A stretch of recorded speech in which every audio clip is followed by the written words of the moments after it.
Hello, and welcome to another edition of Magus Talk. Today we're going to do things a little bit differently. Jay is off in the desert, and he sent me a couple of sound bites with his experiences, with questions, with dreams, etc., etc. As you know, we're doing a certain alchemical method, a certain magical cultivation method that is unconventional. And it's been compiled through the Lesser Key of Solomon. The hints that it provides, along with Kabbalistic knowledge and some other occult tidbits. And I've created a system, and Jay is moving through it, has been for several years. Well, he sent me a soundbite detailing his most recent adventures, and we will get into it right now. So, Jay, please take it away. All right, Ari, it's good to talk to you again, even though it's not in real time. Hello, ladies and gentlemen in the audience, all three of you. But, so, it's Wednesday right now. I'm making this recording. I don't know if I'm going to make another one because I'm going to go out into the desert here very soon. But, Ari, I will let you know by Saturday if I'm going to send anything that you can include in your next post or your next video.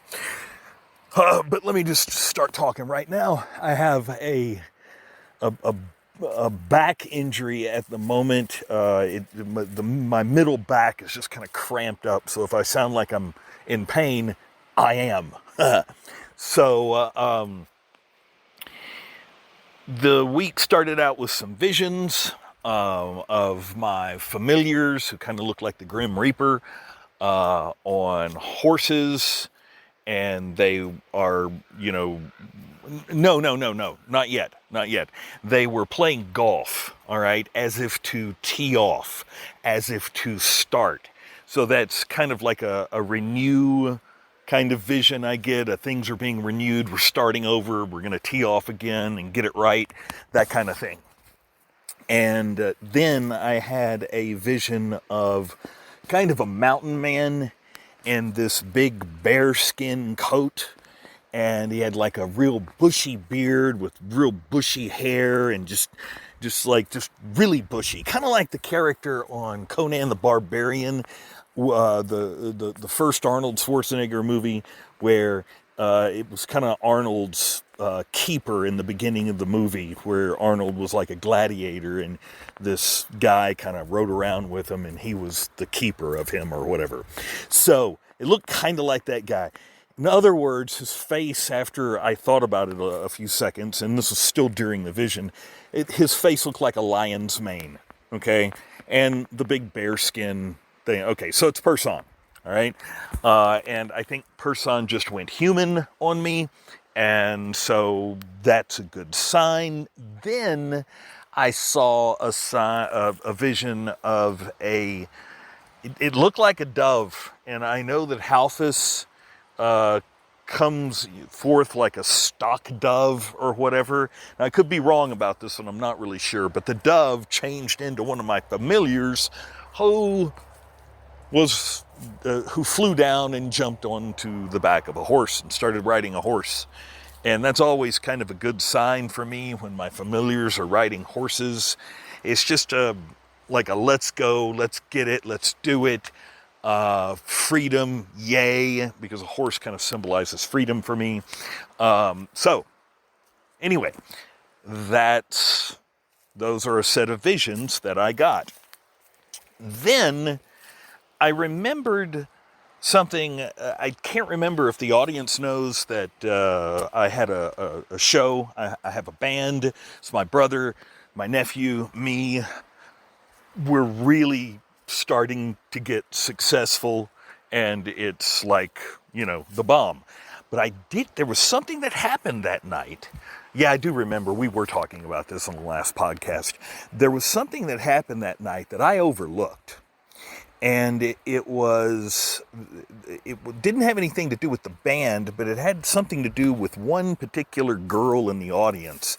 I could just feel that she was kind of, and I know this person really well, I could feel that she was just kind of like she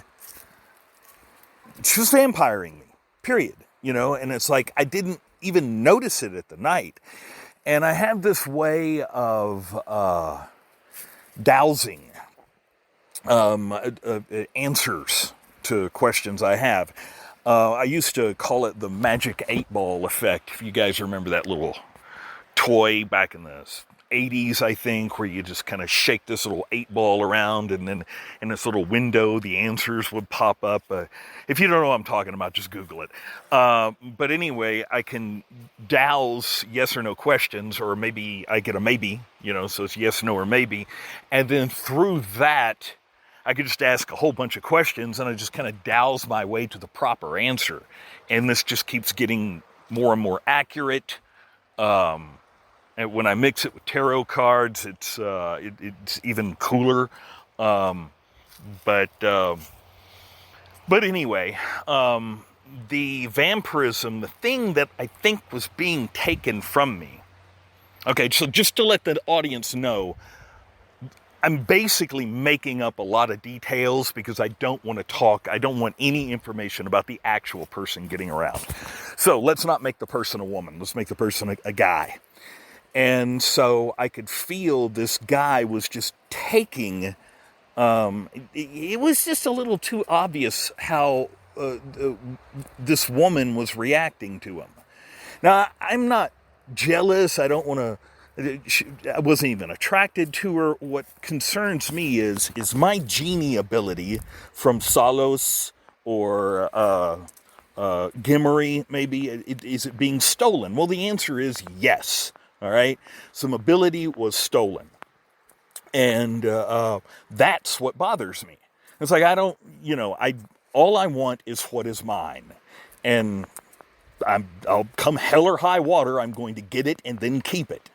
So that was a problem, and let me pause this for a second. Okay, all right, I'm out here in the mountains, and I just heard something. So anyway, so anyway, that is obviously a problem, and it needs to be handled. And I know it probably has something to do with my back being all knotted up right now. Very unusual injury for me. I have low back problems, and I can even describe, or I can tell if it's like a psychic attack, or not really a psychic attack, but when there's problems and I'm overstressed, my low back goes out. But this is a different kind of injury, and so something different is happening. I'm even standing kind of funny right now. It's in my mid back. It's kind of, oh wow, could be related to my lungs. Who knows? And if you listen back to the first podcasts, not that I'm trying to plug our material or anything, but I've had some lung issues before, as far as like grief and sadness, and I'm doing something called organ fusion. Anyway, you're just going to have to go back and listen. Either that or Ari's going to explain it. Then, just recently, I had some more visions, and they were just armies of my familiars on horseback. Some doubled up on horseback. Something big is about to happen. And so that's good, man.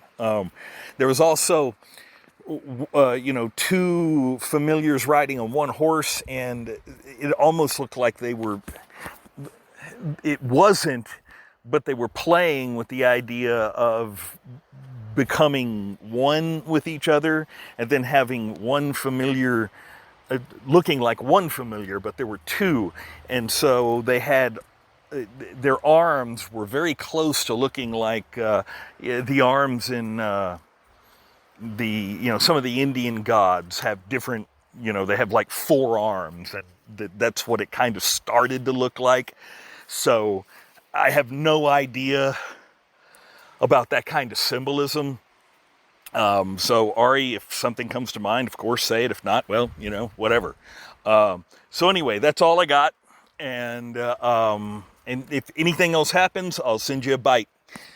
Adios, amigo.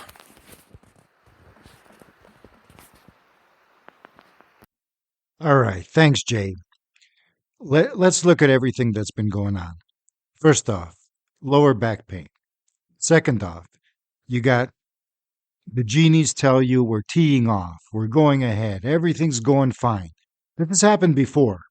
You've you've had these experiences where you've had visions or dreams where the genies or the spirits or whatever you want to call them basically gave you a thumbs up. Now, from there, you actually did download things. Download, by download, I mean that the emanations of these spirits have actually started making changes. Now, lower back pain shows that it's very hard to support yourself in the world. And for example, if it's shoulder pain, then it's you're bearing too much weight. But lower back pain is supporting yourself, standing up, being yourself. So when you feel there's a compromise to being yourself, and that includes the grief and everything and all of that, because the thing is that the large intestines are the yang organ counterpart of the lungs. In Taoist methodology, the lungs are a yin organ, receptive, holding energy, and the large intestines are a yang organ, and yang organs complement the yin organs and essentially transform energy or transform something. The metabolic process is that of changing. In any case, this lower back pain indicates stress, and the stress is the conflict of you being yourself, claiming what you need to claim. Because this person you talk about, and of course, no names and no indicators, we don't even know the gender. But this person you talked about was vampiring you in the past, and you went through a lot of stuff and harmonized the situation, and the relationship is good now. However, the habit of vampirism continues. Why wouldn't it? Because Jay, you are flaring your energy. It's flaring your aura, and before it even comes out, the individual, if they're in proximity, and they must have been at the time, somewhere there, will siphon it off of you. And it won't happen necessarily because they want it to happen or because they have something against you, but because it's available. They do it instinctively. Sometimes people will drain other people because it makes them feel good. They don't know what they're doing consciously. They know what they're doing subconsciously, though. And to the subconscious, it doesn't matter because it's rejuvenating. Somebody is feeding, they've learned to feed. What do they feed on? They feed on the patterns of your awareness. They feed on your life force, not just the life force in its raw form, but the pattern of the life force.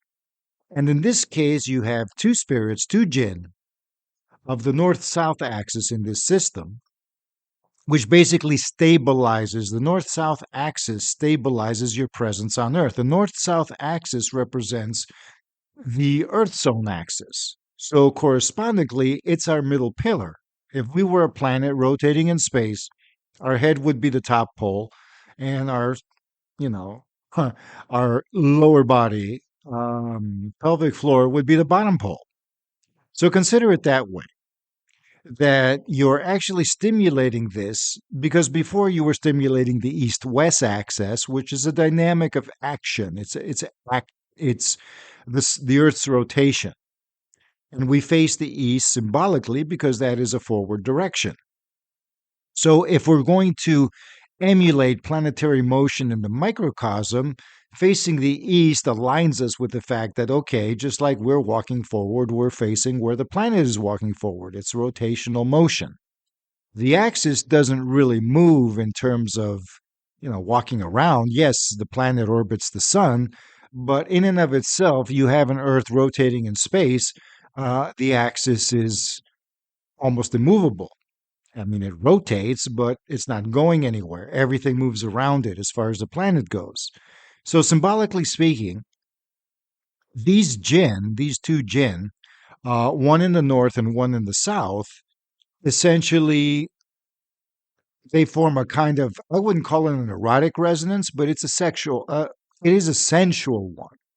And it is also one that attracts um, other people. You can call it charisma if you like, but in this case, it is a sensual energy that is akin to life force itself. Because at this stage, the jinn are processed through the breath. You access the situation through conscious breathing. And I know you've been doing this because when you do um, this fusion alchemy that we have talked about, and it's too much to get into right now. So, yeah, look at the previous podcasts if you're interested. We go into all of this kind of stuff, but it's a long, drawn out thing. This podcast and the ones that follow are going to be more concise, more compact. So, let's just say that you do a certain meditative process of energy work that distills the sensate presence of these organs, how they feel in your body, and projects that energy to the lower elixir field behind the navel and mixes them up and purifies them. And this is a whole process. And as they're purified, then you have a distillation, and this distillation can be used in various things. It can open your meridians, it can heal, but essentially it purifies your emotional matrix, and it also leads to mental states that are called virtues that are supported by these organ energies and the presences of these organs, of the five yin organs: lungs, heart, kidneys, liver, and spleen. Now, in this case, you've already had the vision of Person. And remember, in the last podcast, um, you were having a kind of indications that you weren't paying enough attention to Person. And now you did. So, Person is fine. And in your case, the jinn will always say, look, you're good here. Let's move on. What else is going on? And you have a major issue going because you did have the vision of multiple genies on a single horse. Now, what does that mean? That means the horse represents the life force, usually, horsepower. And if you have two jinn on the life force, now you can easily say also that, well, the Knights Templar had an image of two riders on a horse, basically two intelligences in the body. So the life force supports both the soul and the spirit. Let's put it that way. This is not, I don't think this is what your vision meant. Your vision most likely meant that you are able now coherently to bond the day and the night jinn in a single life force dynamic.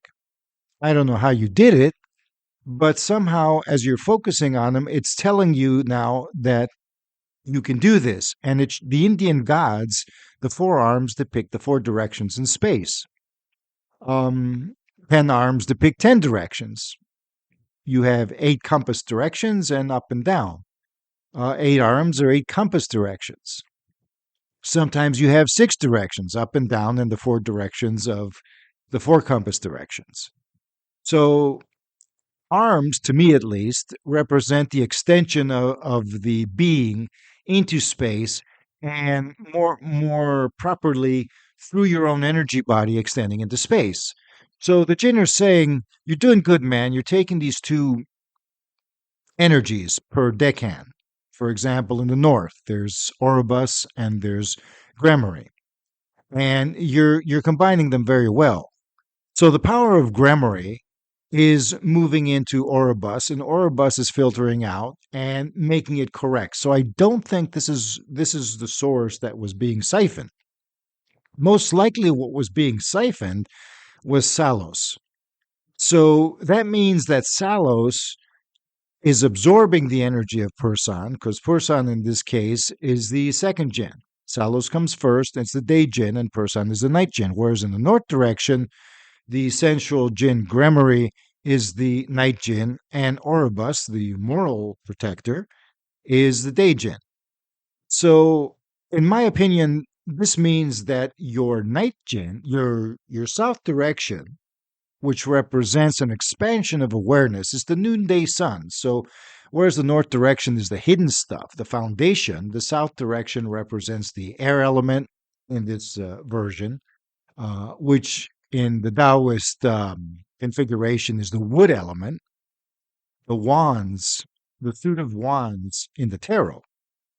And this represents um, an established activation of your energy body, your aura in sacred space, in the directions of space around you. It's being charged. So the power of your energy body is fueling this state of sensate awareness, which is essentially charging your own prana, your own chi, your own life force to be able to expand into the environment. What you don't know how to do is protect yourself from being siphoned.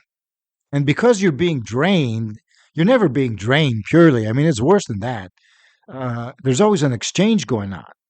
You see, nobody just takes away your life force. Nature abhors a vacuum. The reason people get tired in the presence of psychic vampires, for example, is because this fatigue the vampire feels, their low metabolic state, is given to you while they take the patterns of your own higher metabolic state or higher state of awareness. So they can just imagine breathing it in to the point that it happens unconsciously. Just a desire or need in some people, they learn to, maybe at a very, very young age, that, okay, every breath I take is going to be really empowering around all these people. And these vampires figure out, wow, the more I'm around people who are vital and charismatic, the better I feel. Of course, the vital, charismatic people don't feel so good. So we're reaching a point where we can't blame the vampire at this point. I mean, you've reconciled everything. You don't blame the vampire, but you need to take measures against the vampire. Now, what are those measures going to be? This is where I'm going to leave it to you. There's many things you can do, but the essence of the situation is to make a determined commitment that this doesn't happen. Use your imagination, not just a shield, but say no. What is no to you? If you were going to tell somebody, no, you are not going to plug into me, like pretend they have a plug with a cord that they're trying to plug into you, or they just inhale everything that you represent. So in this case, the jinn are almost saying, well, go back to the horse and the two riders. You need to reconfigure their relationship. It's nothing complicated. It's more like with the jinn, they do the work, actually. All you do is the intention. So this intention, however, needs to be strong. It needs to be well defined. It needs to be determined, and you need to put your foot down, almost with an emotional output, not directly to the individual, but in your own mind, where the jinn themselves are like, okay, Taleos is not out to just a free for all. Taleos, in this case, empowers the energy body for the work of the energy body. You don't use them to pick up women at this point. You may use them later, but at this point, you need to consolidate the south direction, which is your presence and the presence of your life force. So, a really cool orientation is Pursan, which is a king of the aerial body, you might say, that's connected to the Big Dipper. So, it has to do with the axis itself. And this axis channels energy. So you're having your energy channeled from the north direction, and you had the dream already with Oribus and Gremory and the inappropriate walking with younger women type thing as an example in that dream. So tune into the last soundbite if you want to hear that, folks. This time you're going to the south direction. You've coordinated it properly, but see, now we're not dealing with our issues and let's analyze our issues and what are we going to do. And no, we're at level 3 now, and all of that's done. And that's one of the things we affirmed. I'm done with that. My relationships are fine. Even if I forge new relationships, I have enough discernment to know what's up. The problem is, like you said, this is a collectively supported thing. Your vampire tunes in to the collective field unconsciously to pick up the ability because so many other people do this. It's almost normal. And there's a lot of people who consciously do this. Now that's a different story. And that's where our discernment tells us, okay, forget about this. But if you allow this to keep going on, you're going to have problems like the back problem. Your body's going to keep telling you, look, this other individual, everything that they may have is going to be dumped on you, and you're trying to support it throughout the physical frame and the emotional frame, but it's just too much. You're not supposed to be going through this stuff. So I am not going to give details or techniques here. What I want to do is stimulate your own creativity with your familiars because they're supposed to be given the details here. Even though these familiars are generated, or these jinn are, their presence is empowered by the life force itself, by your conscious breathing, this is part and parcel of that. This is your life force being drained, the chi. And in some ways, that's easier than deeper levels being afflicted. And in other ways, it's more challenging. It's certainly quite common where individuals go. Some people sustain their own life force. Some people don't know how to drain other people and don't care. It's not who they are. Other people are very survival oriented and learned how to do this, maybe with their parents, maybe with siblings, maybe with friends, family, girlfriends, boyfriends, whatever. Even strangers. Some people do this. For example, public speakers can be vampires that really get off, rock stars, things like that. Sometimes they overdose and they have to resort to drugs and stuff because they can't take it. Although there's probably other reasons for public figures as well who resort to, self medicating. In any case, this is significant and it's a challenge. So we're going to leave this hanging right now, the whole situation of the vampirism, because what happens when you move through the levels is that you will move through each level according to what it represents. The same issue is going to move through the levels. If you have vampire issues in level 1 and there's psychological reasons, you'll deal with those. Then in level 2, in your personal relationships and any relationship, and because that's where magic is applied in our relationships, not interpersonal, but essentially with other people, with events, with our life, with inanimate objects, anything. I mean, the word relationship covers a very broad spectrum. So, what needs to be done is a recognition first that this age old thing has reached level 3. And that's where we can deal with it directly. Because level 4 is a transcendent level, and there you will have all of the abilities to not be overwhelmed because the issue has an even deeper thing involved. You see, when you hit level 4, you start dealing with transpersonal archetypes beyond the jinn. Things become you're entering what they call the weeds or the deeper waters, so the deep end of the pool, so to speak. So we'll leave that. Level 3 is still understandable. It's like the archetypal level, the level of the Jungian collective unconscious. And this collective unconscious, the vampiric archetypes, do find your energy far more refined than it was before, because you're going through a process that has a lot of promise and is refining things and is far tastier than your energies were before. You may have noticed that this vampirism wasn't an issue before you dealt with this. Right now, you have something exceptional going on that would be very, very tempting for anybody. They can be your soulmate and they'll still do it if they're not either as exceptionally insightful into themselves, conscientious, or something like that. But if they're just a normal person with issues of energy drainage, they will do this. And if it is a soulmate, for example, the circulation can move through, it can be transformed. There's a level of intimacy and love there that can work miracles. But if it's anybody else, other measures need to be taken. You need to establish personal filters.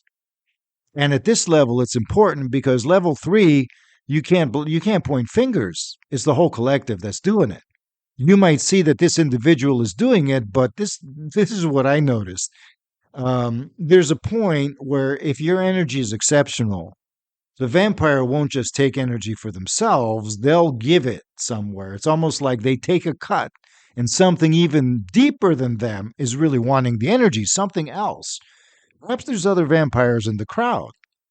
But more than that, there's something that wants to drain you because one individual, it's very hard to say that they've taken it all.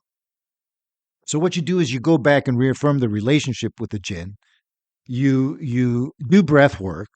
You continue with your shall we say your alchemy, your fusion alchemy with the organs because that'll purify everything. And then you recharge. And you ask the genie, okay, I got this, but you guys know about this, especially Person. Person will give you information of how this relates to creation, the world, nature, and all of that. But it will also inspire you, maybe through your 8 ball, to uh, make some sort of internal awareness shift where you can actually establish filters. You want to be able to experience this energy, but it really needs to keep charging your own energy body. It's not supposed to go out into the world yet. Until we go through the full circle in this system, we're not really using the jinn. And this is not something I knew. Right now, you're informing me more than the jinn are because it's a learn as you go type thing. And the jinn are saying is like, well, you got the top one, but now the bottom one is the south direction is what needs to be addressed. You have things coordinated very well, but with the south direction, you need to coordinate Pursan and Salos, because it's very tempting. You go and you play, and of course, there's this chick in the audience. I'm sorry, this woman in the audience, and she feels the energy and gets turned on by it. And you want her to know it's you, of course, if that's going to happen. And of course, when you play publicly, the energy is going to leak out. I mean, you can't really help it. But in this case, and even since you're not playing at this time, you need to strengthen the channel of Saleos being empowered by Pursan. Pursan is the one empowering Saleos. So Zaleos by himself, he's going to shoot the energy everywhere. If you had like taken these jinn one at a time in the normal way, you would have had this issue anyways. But right now, because we're doing this particular method, this particular approach, and it's alchemical, you go, okay, this is esoteric right now in the sense that I am doing internal changes. And these internal changes are going to lead to my empowerment. And the jinn are going, look, buddy, you're using the jinn naturally, of course, but you know that you're not quite owning it in. So that's what's going on. I went a little longer than I wanted to, but I'm really interested to hear your feedback from this. So I guess tomorrow is Sunday. I'm doing this impromptu recording belatedly because it was a busy week. So Sunday, basically, when Jay sends me some new sound bites, um, or whenever he does send them, we can, move on and see how this works. But at the same time, Jay needs some days to go through this. So whenever you're ready, Jay, you can send me the sound bites then. Take a few days and focus on this and see what happens. Now, take it away for the next part because Jay has another story to tell here, and we'll see how that goes. So, All righty then. Ari, hello. I am in extreme western Colorado right now. This is more like Utah than it is the way that I define Colorado. But anyway, I want to make this last soundbite and send it to you so that you can edit today and make your response. So I took I took time to just understand what exactly happened at that show and what happened with that vampire that I was talking about earlier in the previous soundbite. And so I've been with this person for like years. And I mean, just like most of my life. And they've been a big vampire, like, just a big key vampire in my life, a real close one. And enough to end up draining me so much I could end up dying. And we talked about that in previous podcasts. So, but it's different now because the relationship is just too good and there's too many positive things coming from it. And the person is radically different from the way they used to be. So I don't view this as like a normal level 1 vampirism. And in my own words, I'm going to describe those levels real quick. Level 1 would be like a personal level that I went through with the genies, and level 2 is like you're able to use magic and handle the situations that you need to handle. And even if you don't use magic, the genies use magic for you. It may take a little time, but they do, and they end up making everything better, at least in my case. And then, so what I think I'm experiencing now, and I don't mean to like copy Ari when I say this, but I'm just trying to illustrate the fact that I'm starting to get it, that what I experienced was a level 3 thing, because those old level 1 issues do not exist between me and this person. They're just not there. But so where the hell did it come from? Well, it came from somewhere else. Now, he benefited, which is also lame, because I would like I would like to be able to experience this stuff without seeing other people benefit from the ball that I dropped. And there is that too, it's like I got to drop it first before they pick it up and go, ooh, look at this new toy. And so that's a thing that it takes, but I think, of course, it can be done, but I just I just have a problem with seeing it firsthand. All right. So, and I've been dowsing different ways to handle this. Can it be done through dreams? Can it be done without me having to see it up front and center? Would it make the impact of me? Would it make the same impact if I didn't see it up front and center? So these are just questions that I'm going to answer for myself. In time. Ari, you can answer them for us if you want, me in the audience. But that's where I'm going. Now, here is something else that's interesting. For a very long time, since I've become psychic, with the genies back in, well, I guess everybody has psychic abilities, but when I started summoning genies and I started getting really deep into this stuff, I would be asleep and I would hear my dad call my name and it would wake me up. And this happens a lot, or it happened a lot.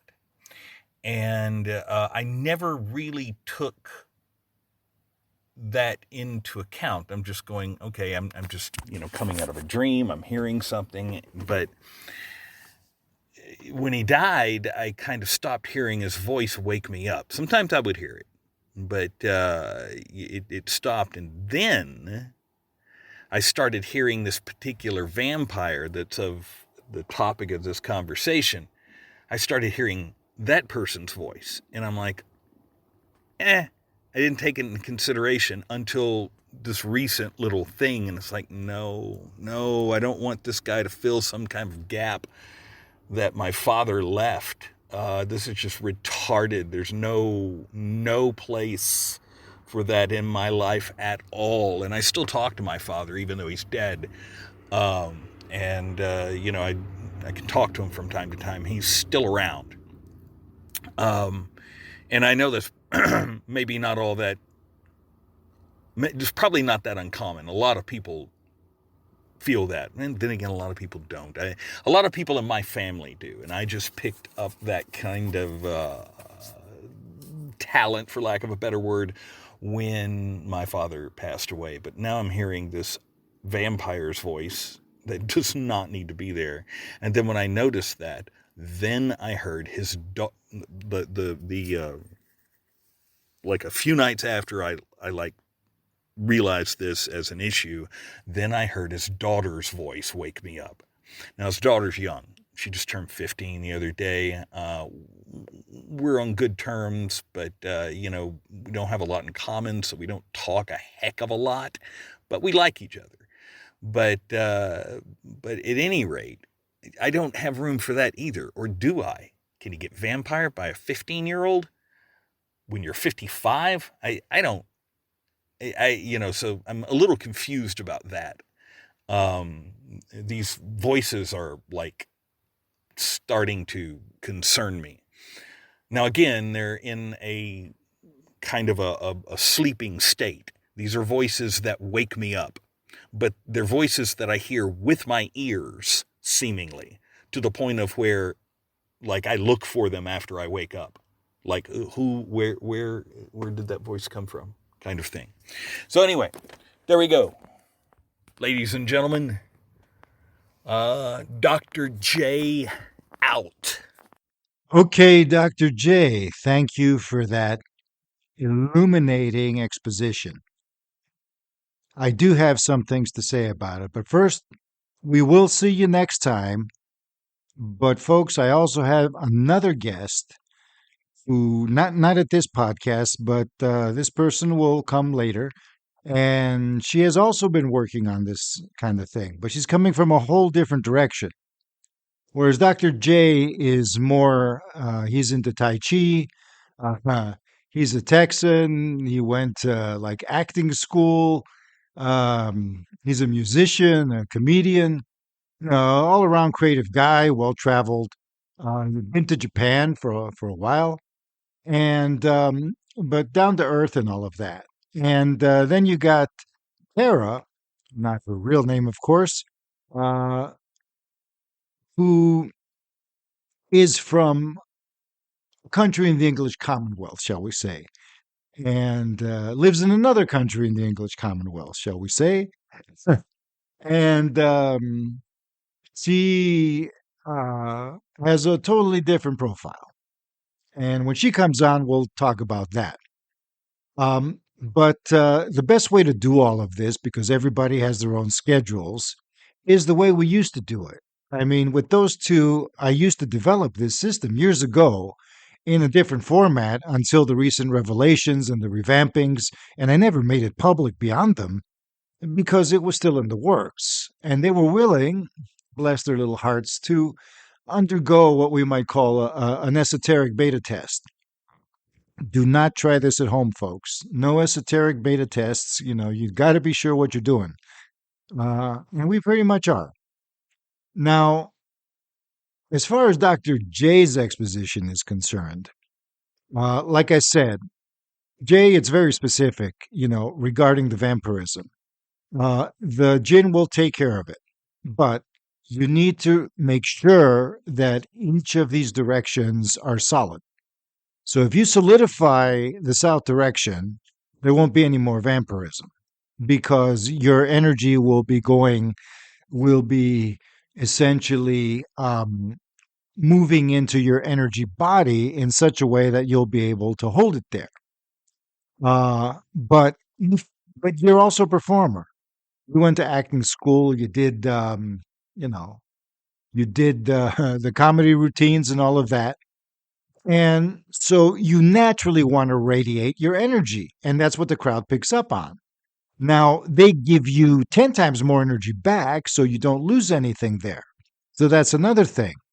This is really funny because if you were in a crowd performing and somebody was siphoning off your energy, you should have gotten it back through the crowd's response and their enjoyment of the thing because you said it, they were all having a good time. But it probably went to this other person, went the cycle and somehow found them. Um, the thing is that, like you say, the relationship is good. I mentioned this before because I had heard that. But it was also obvious because you had let it be known way back. I mean, this goes back like a decade or more.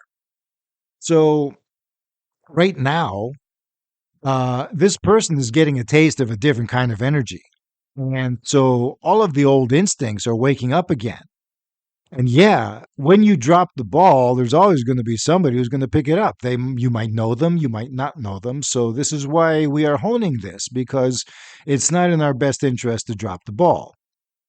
Speaking of the ball analogy, I mean, you're in some game, like a football game, and how many times does a player drop the ball? The same player. If they drop it more than once, they're probably going to be out of the game, and they may not put them back in again if they keep making a habit of it. So, no, you're not going to keep dropping the ball, but it may happen, and that's okay because you learn from it. But the jinn here in this system are structured synchronistically because I didn't organize the circle. The circle is exactly as it is in the Lesser Key of Solomon. That's way too over my pay grade. All I did was define what the circle is, read into it.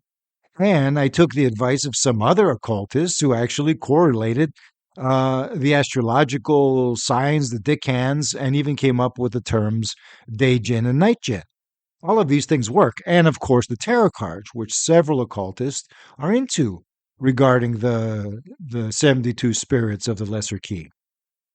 So, all of this is really, really cool for me because it kind of vindicates the revelation of the spirits themselves saying, here, we're not the ones you used to deal with. We're not the bad guys here.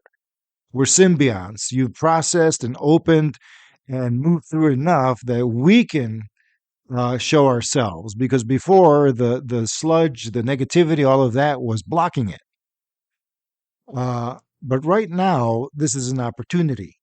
So this again correlates with the ears. Now, what you're witnessing is called clairaudience.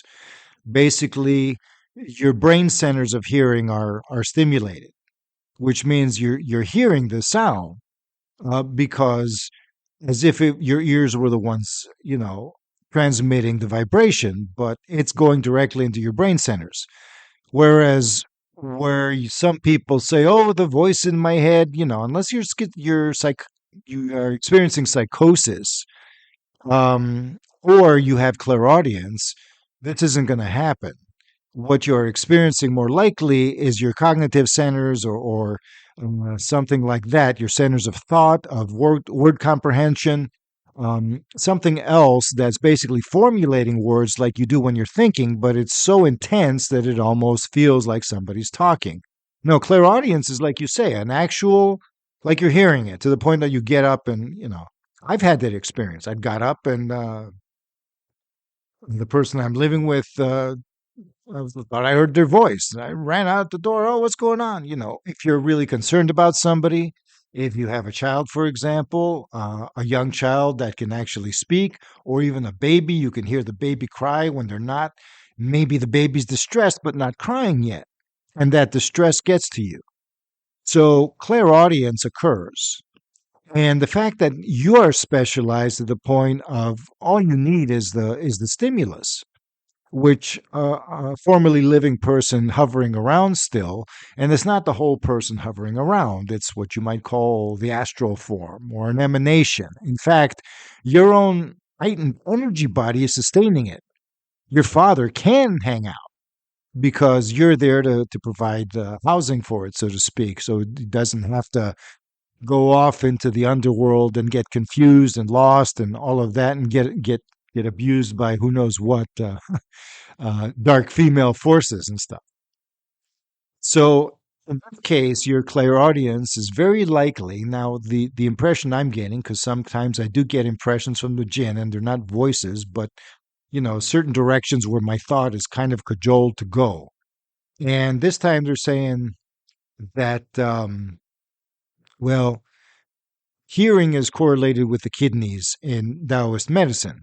And clairaudience is correlated with deeper levels of energy, which you will experience in the next thing.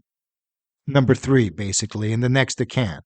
So once you're done with these 4 and you move to the next cross, which is the 3 of the suits, 3 of swords, 3 of wands, 3 of cups, 3 of pentacles, north, south, east, and west along the quadrants, then you'll be dealing with those denser energies that have to do with the astral forms and all of these emanations, but it is tied into the vampirism.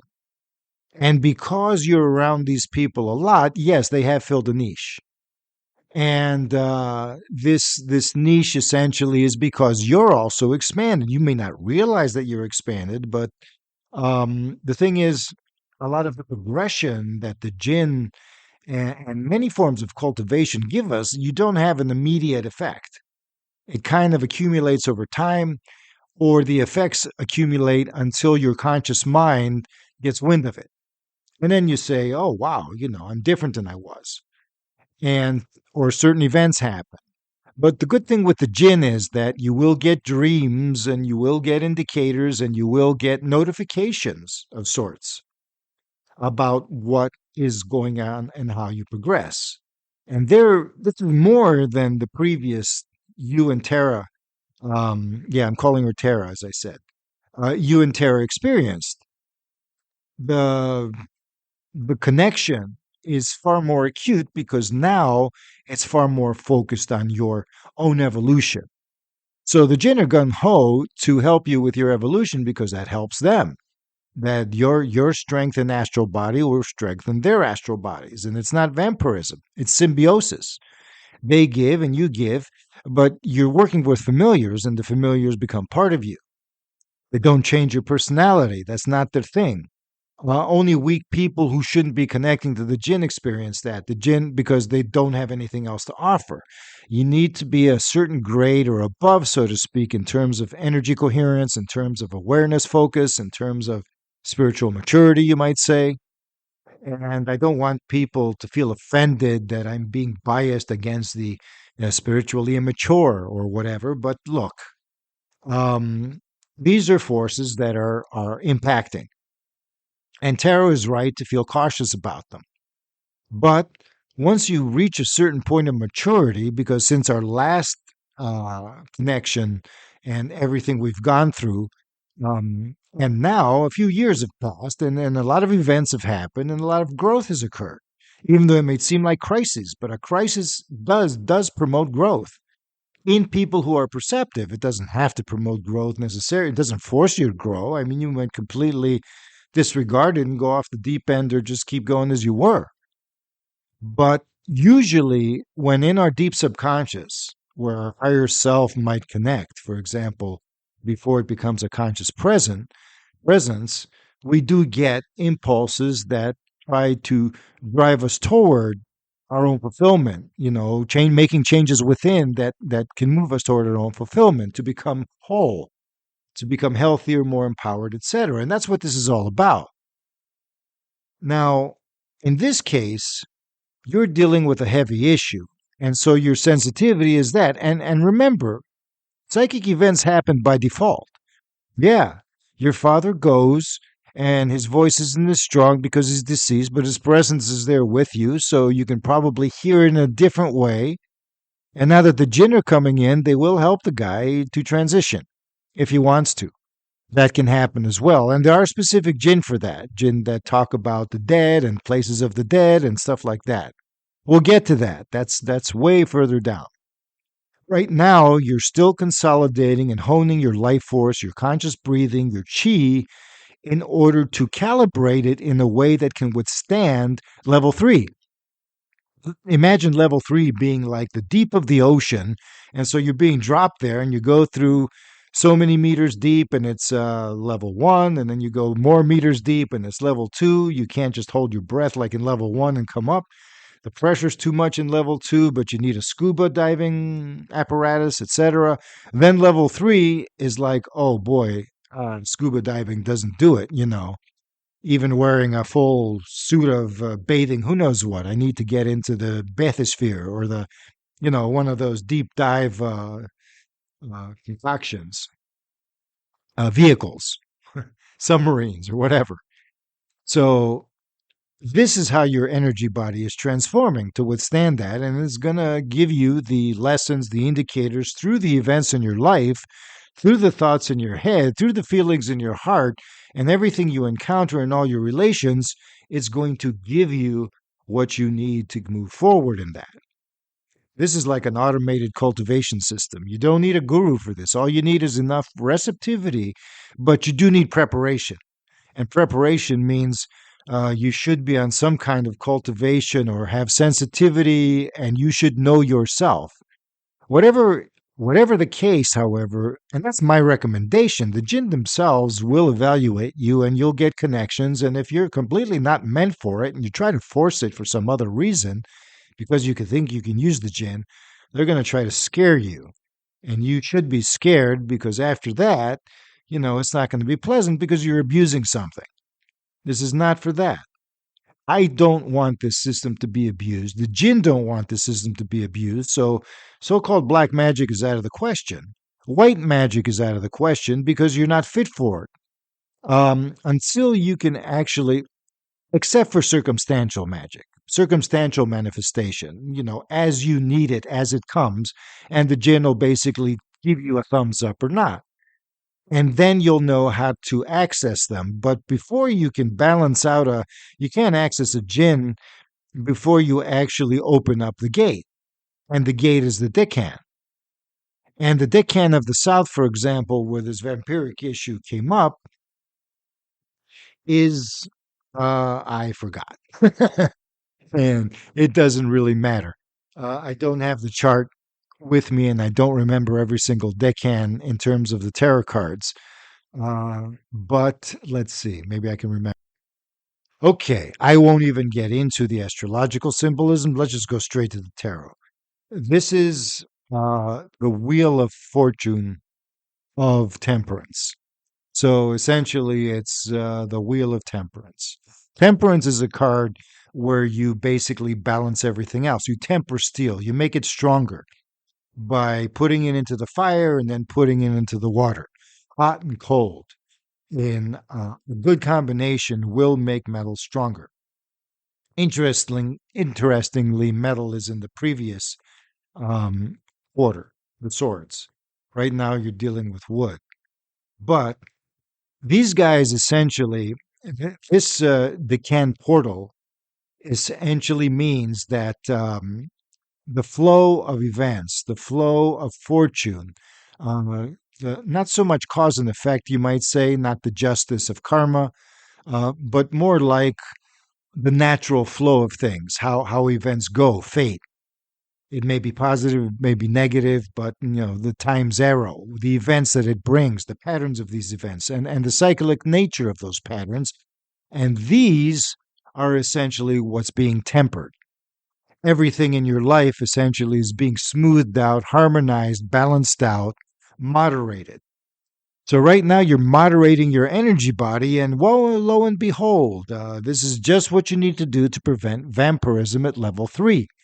Because you're sensitive to that, because it's happened before. Once you let the vampire in your house, they always have access. Um, it's like once you start smoking tobacco, it's never goes away.